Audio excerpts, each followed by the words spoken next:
At my son's wedding, I heard my future-in-law call me a burden, and the bride laughed as if it were the most natural thing in the world. I didn't say a word. I just smiled, the way I've learned to do after 68 years of swallowing moments that didn't belong to me. The ballroom was exactly how Daniel had described it to me months ago, warm golden lights hanging from the ceiling, white roses arranged in tall glass vases, the kind of place where everything feels carefully chosen, intentional, perfect. I had spent the morning getting ready slowly, pressing my navy dress, the one my late husband used to say made me look like I still had a little mischief left in me, and brushing my silver hair until it fell just right against my shoulders. I remember standing in front of the mirror, thinking how proud he would have been to see our son standing at that altar, building a life of his own. For a while, everything felt exactly as it should. Guests filled the room with soft laughter, glasses clinked gently, and the music drifted like a memory you didn't want to lose.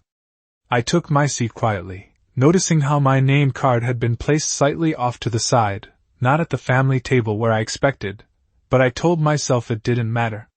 These things happen at big events. People make mistakes. I have always believed that grace is shown in what we choose to ignore. But then I heard her voice. Victoria Carter. Clear, confident, the kind of voice that never questions its place in a room. She was speaking to a group of guests just a few feet away from me, not bothering to lower her tone. Well, she said with a soft laugh, we all know every wedding needs a little charity case. Someone has to play the burden. There was a pause, just long enough for the words to settle, just long enough for people to decide whether to react. And then, a few quiet chuckles. Not loud. Not cruel. Just enough. I kept my eyes on my hands, folded neatly in my lap, as if I hadn't heard a thing. But I had. Every word. And then I looked up. Just for a second. And that's when I saw Emily. Standing beside her mother, radiant in her white dress, her hair styled perfectly, her smile bright and effortless. She didn't look shocked. She didn't look uncomfortable. She laughed. Not loudly. Not dramatically. Just a small, knowing smile that reached her eyes. The kind of smile that says, yes, this is exactly what I think too.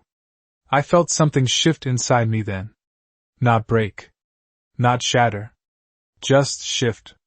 Like a door quietly closing somewhere deep in your chest. Around me, the wedding continued as if nothing had happened. A server passed by with champagne, someone adjusted the floral arrangements, a photographer called for the next group photo.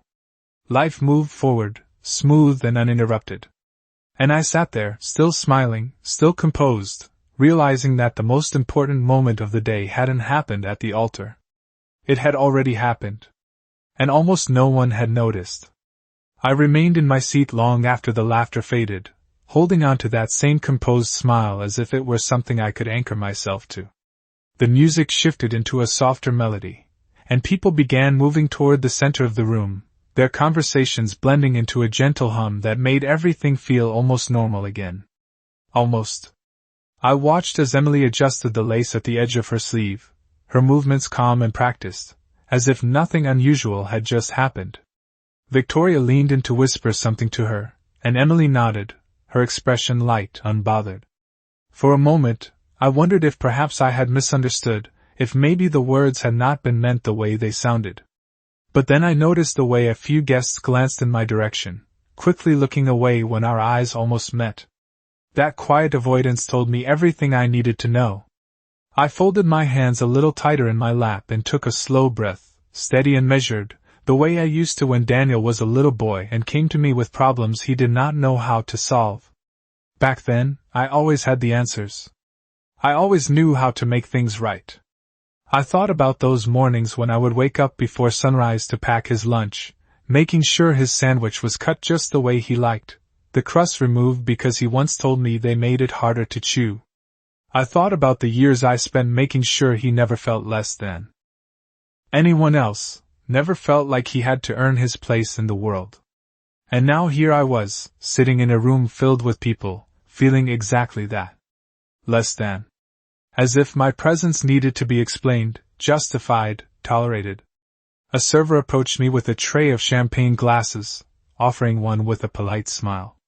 I accepted it, nodding in thanks, even though my hand felt slightly unsteady as I wrapped my fingers around the stem. The glass was cool, solid, real. Something I could hold on to. Across the room, Daniel stood near the stage, speaking with the officiant, his posture straight, his expression focused. He looked older than I remembered, not in years, but in distance.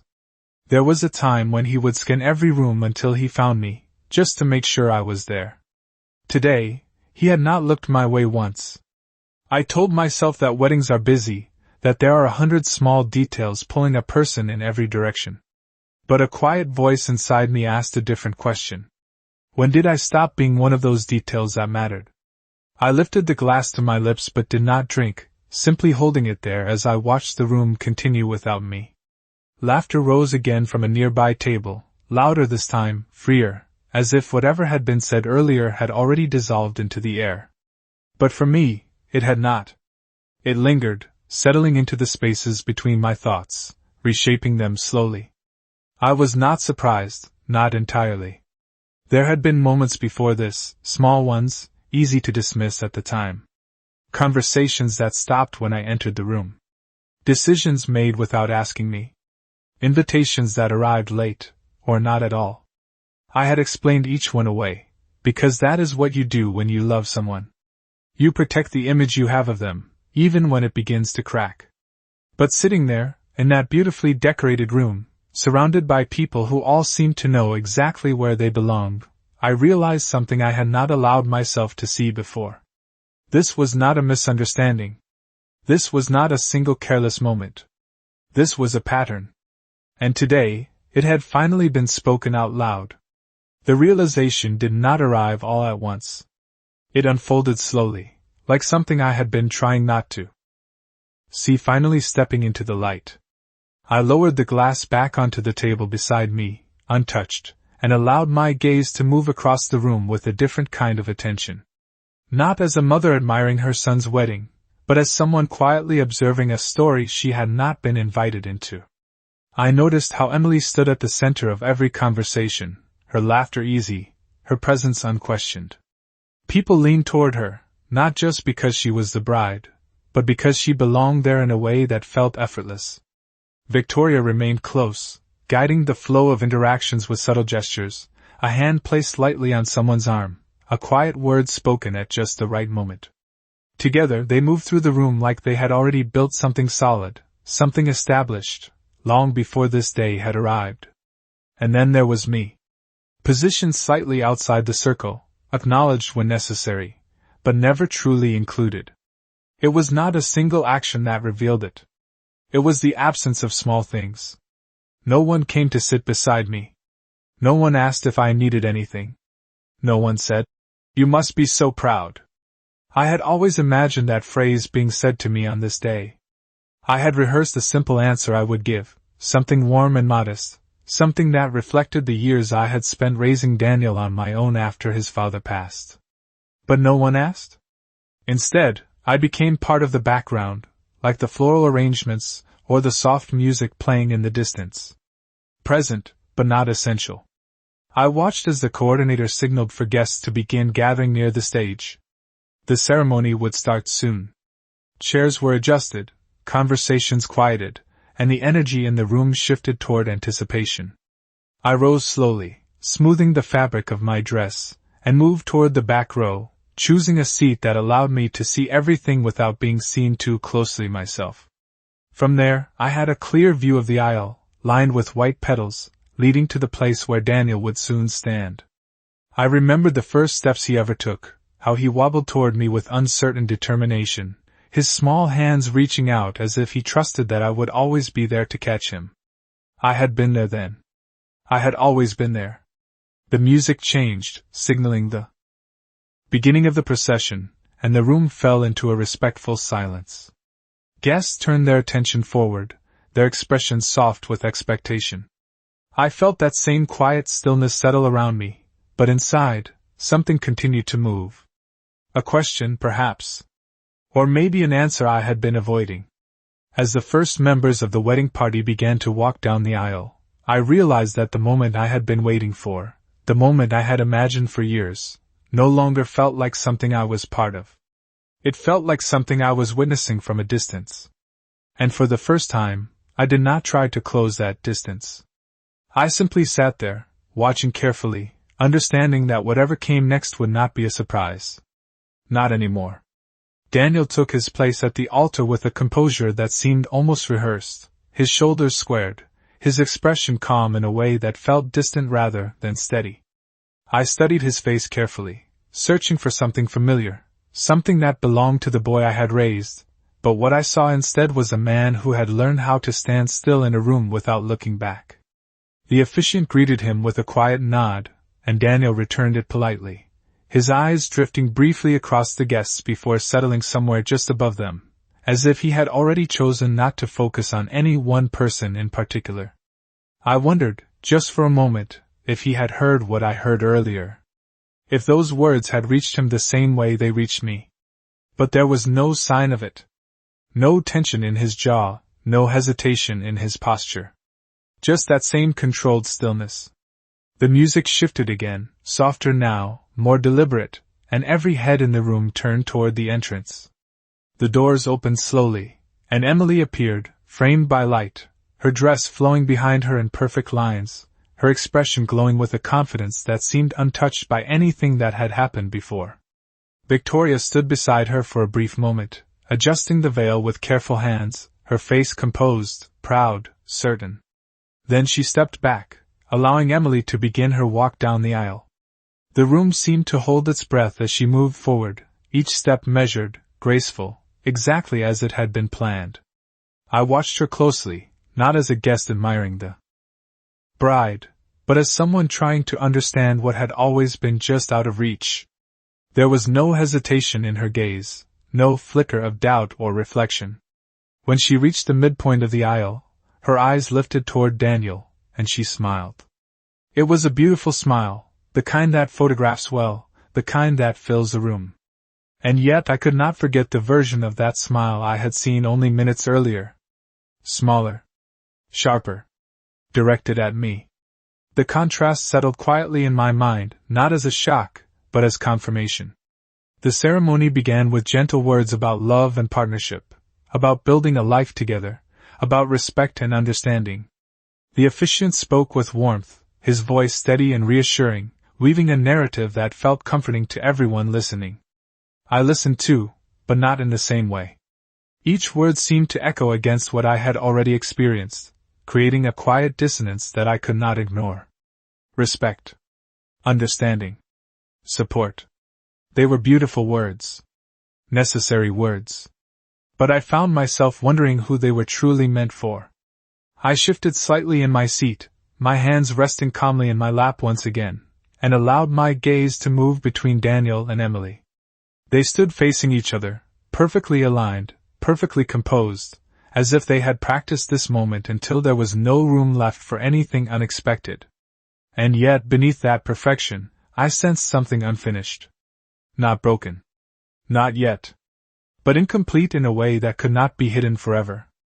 I had spent years believing that love was something you built through patience, through quiet sacrifices, through showing up even when it was not acknowledged. But sitting there, watching my son prepare to make promises that would shape the rest of his life, I realized that love without respect does not grow. It simply waits. And sometimes, it waits for the moment when the truth can no longer be ignored.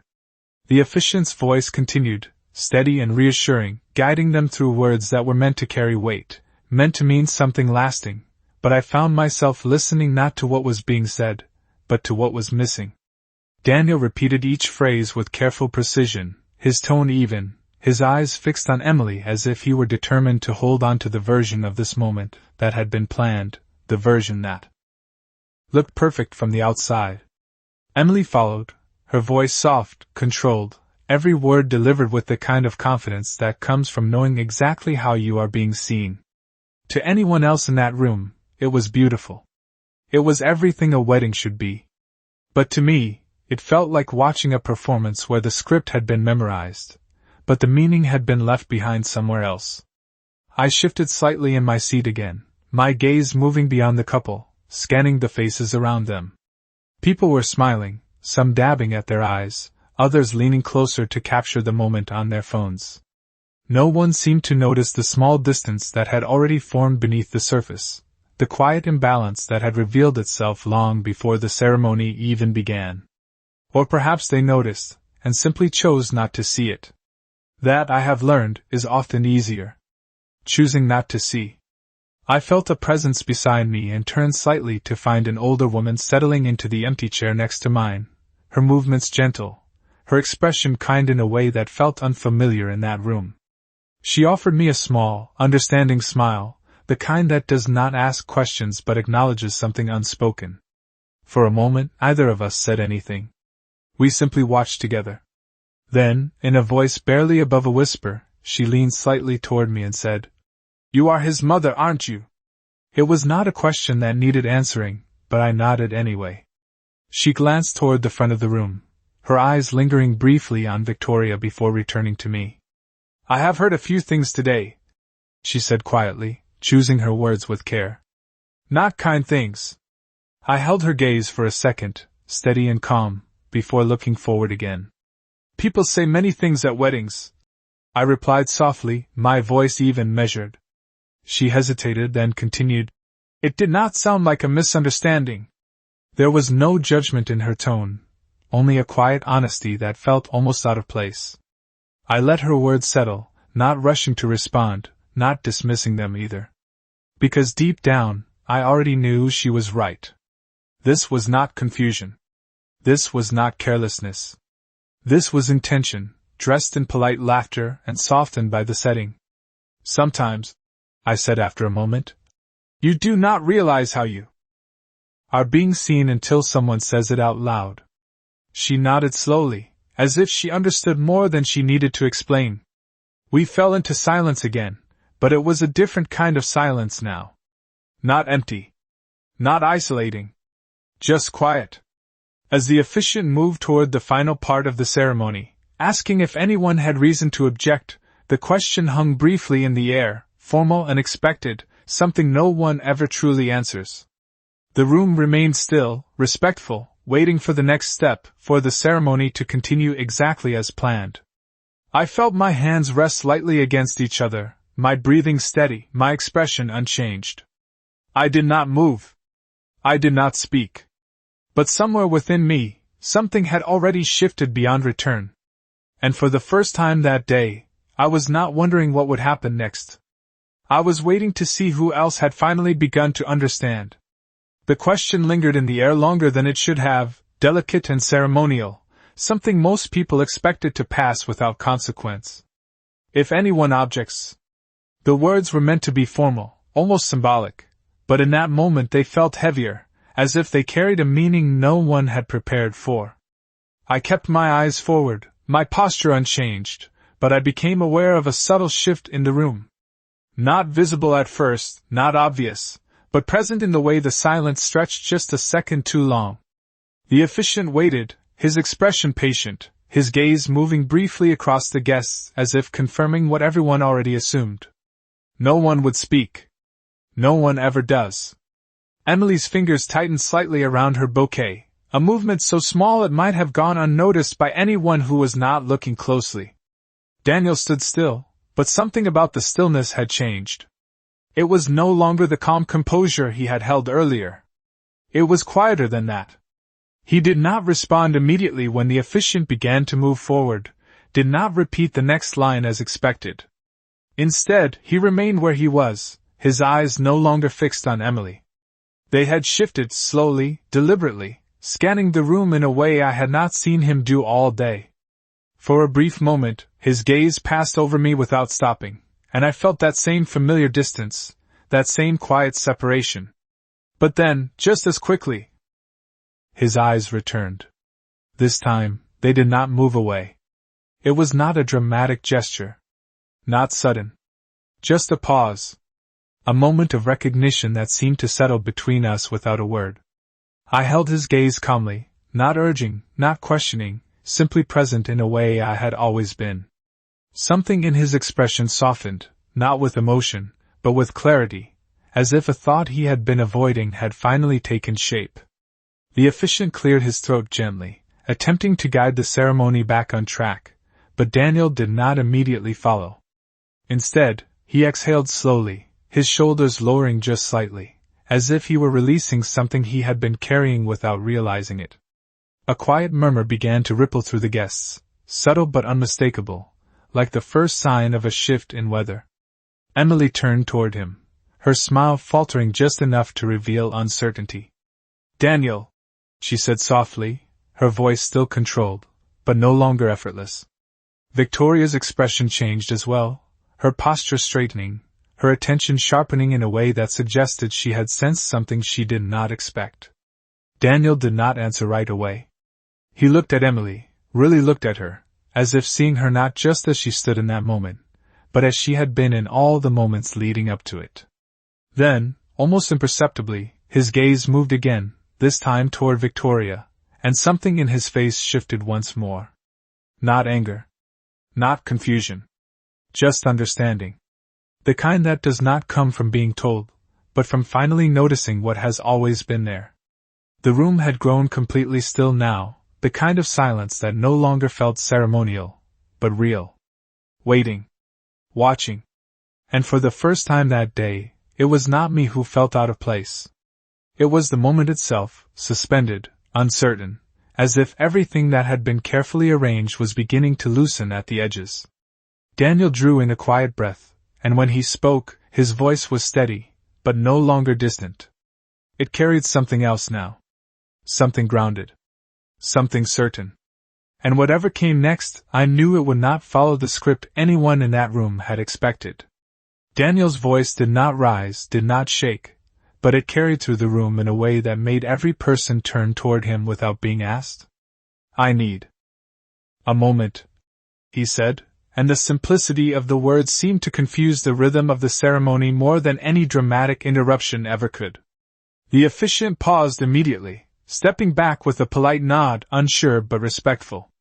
Emily blinked, her smile returning for a fraction of a second, as if she believed this was nothing more than a minor delay, something that would pass quickly and allow everything to continue as planned. "Daniel," she repeated softly, a hint of tension now threading through her voice. "We are in the middle of the ceremony." He turned toward her fully then, not with anger, not with accusation, but with a level of attention that felt new, almost unfamiliar. "I know," he said quietly. "That is why I need to say this now." A ripple moved through the guests, subtle but undeniable, as if the room itself had begun to lean closer. Victoria took a small step forward, her expression tightening, the calm control she had maintained all day beginning to sharpen into something more alert. "Daniel," she said, her tone measured but firm, "this is not the time for—" He did not raise his voice to interrupt her, but he did not allow her to finish either. "Actually," he said, still calm, still steady, "I think this is exactly the time." The words settled into the space between them, quiet but unmovable. Emily's hand lowered slightly from where it had been holding her bouquet, her fingers tightening just enough to crease the delicate fabric. "What are you doing?" she asked, no longer smiling now, her voice controlled but thinner than before. Daniel did not answer her immediately. Instead, he turned his head just slightly, his gaze moving past her, past the officiant, past the carefully arranged setting, until it found its way back to me. It was not a long look. Not dramatic. But it was clear. Intentional. And in that moment, I understood something I had not allowed myself to consider before. He had heard. Maybe not the exact words. Maybe not the full conversation. But enough. Enough to recognize what had been hidden beneath the surface. Enough to see what I had been quietly enduring. He looked back at Emily then, his expression unchanged in its calm, but no longer distant. "Before we go any further," he said, "I need to understand something." The room was completely silent now. The kind of silence that no longer belonged to ceremony, but to truth waiting to be spoken. "Is this how you see my mother?" he asked, his tone even, direct, without hesitation. The question landed softly, but its weight was unmistakable. Emily's lips parted slightly, her composure faltering for the first time. "What?" she said, almost instinctively, as if buying herself a second to respond. Victoria stepped in again, quicker this time, her voice carrying a polite firmness that no longer hid its edge. "Daniel, this is inappropriate," she said. "We can discuss family matters later." He shook his head once, not dismissive, not aggressive, just certain. "No," he replied. "If it matters now." The distinction was simple, but it changed everything. Emily glanced briefly toward her mother, then back at Daniel, and for a moment, I saw uncertainty replace the confidence she had carried so easily all day. It was not fear. Not yet. But it was the first crack in something that had seemed unshakable. And as I sat there, still composed, still silent, I realized that whatever was about to unfold was no longer hidden, no longer softened by polite laughter or careful timing. It was here. In the open. Where it could not be ignored. Emily did not answer right away, and in that silence, something far more revealing than words began to take shape. Her eyes flickered, just briefly, toward her mother, and that single glance carried more meaning than anything she could have said out loud. It was not confusion. It was alignment. Victoria stepped forward again, her composure tightening into something sharper, more deliberate, as if she had decided it was time to regain control of a situation that was slipping beyond her reach. "Daniel," she said, her voice low but firm. "This is not appropriate. Your guests are watching. We can handle this privately." He did not look at her. Not this time. His attention remained on Emily, steady and unyielding, as if he were giving her one clear chance to answer for herself. "I asked you something," he said, his tone still calm, but no longer soft. "Is that how you see her?" Emily swallowed, the movement small but visible, and for a moment, the room seemed to narrow around her, the weight of every eye settling in quietly. "You are overreacting," she said finally, her voice controlled, but lacking the ease it had carried earlier. "It was just a joke. People say things. It does not mean anything." The words landed lightly, almost dismissively, but they did not dissolve the tension. They clarified it. Daniel held her gaze for a second longer, as if measuring the distance between what she said and what she believed. Then he nodded once, slowly, not in agreement, but in understanding. "It means something," he said. "It tells me exactly what you think matters." A quiet murmur moved through the guests again, no longer subtle, no longer easily ignored. Victoria's expression hardened, the polite mask slipping just enough to reveal the impatience beneath it. "You are making a scene," she said, her voice tightening. "This is your wedding day." Daniel let out a small breath, almost like a quiet acknowledgement of something inevitable. "That is exactly why I am not going to ignore it," he replied. The clarity in his voice shifted the room again, not loudly, not dramatically, but in a way that made everything else feel less certain.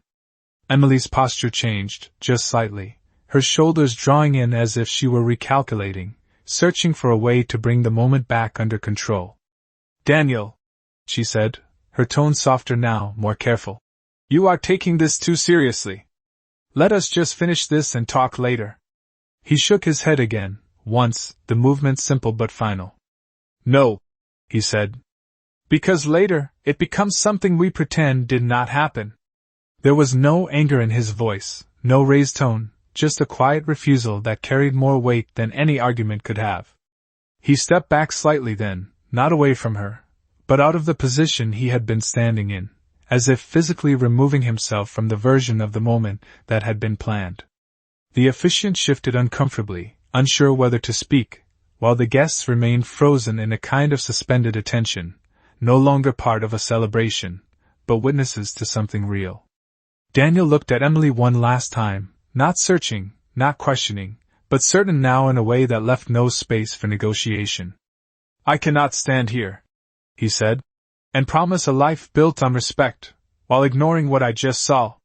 The words were not loud, but they carried through the room with a clarity that settled into every corner. Emily's expression changed. Again, the confidence finally giving way to something else, something less controlled. Victoria opened her mouth as if to respond, but no words came immediately. And in that quiet, I understood that the moment had already shifted beyond repair, not because of what was said, but because of what could no longer be unseen. No one moved at first. The silence that followed his words did not feel like hesitation anymore.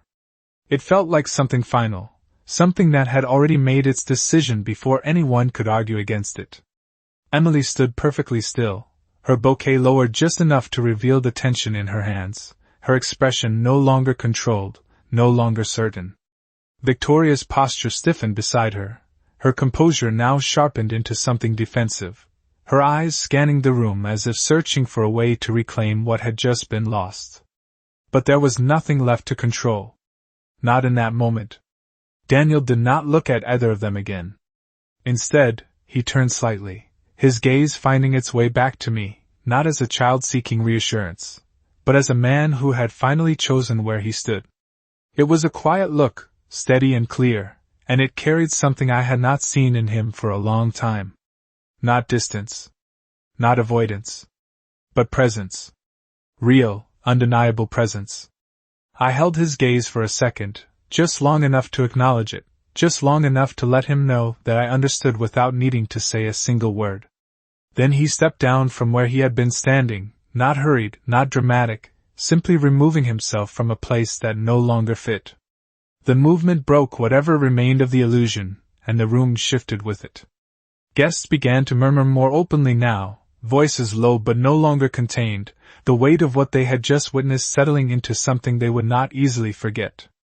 The officiant stepped back entirely, his role complete without ever reaching the end it was meant to have. Emily finally spoke, her voice tight, no longer measured. "You are walking away from this?" she asked, the question sharper now, edged with disbelief rather than control. Daniel paused, not turning back, but not ignoring her either. "I am walking away from something that was already broken," he said, his tone calm, but certain in a way that left no room for negotiation. Victoria took a step forward, her voice rising slightly, not in anger, but in urgency. "This is a mistake," she said. "You are letting one moment ruin everything." Daniel shook his head once, a small, decisive movement. "No," he replied. "I am choosing not to ignore what that moment revealed." There was nothing more to add after that. No argument that could change it, no explanation that could soften it. Some things, once seen clearly, cannot be unseen. I remained seated for a moment longer, allowing the room to settle around the truth that had finally surfaced. Then, slowly I stood, smoothing the fabric of my dress the same way I had done at the beginning of the day. The same gesture. The same calm. But everything else had changed. I did not look at Emily. I did not look at Victoria. There was nothing left for me there. Instead, I walked forward, not toward the altar, but toward the path Daniel had just taken, my steps measured, steady, unhurried. As I passed through the room, I felt the weight of the eyes around me, the quiet recognition, the unspoken understanding that something important had just shifted. But I did not need their acknowledgement. I did not need their sympathy. I had something far more valuable than that. Clarity. When I reached Daniel, he did not say anything. He did not need to. We walked side by side, not as people escaping something, but as people leaving behind what no longer belonged to us. And as we stepped out of that room, into the open air beyond it, I realized something that settled into me with a quiet certainty. I had not been humiliated that day. I had been revealed. And so had they.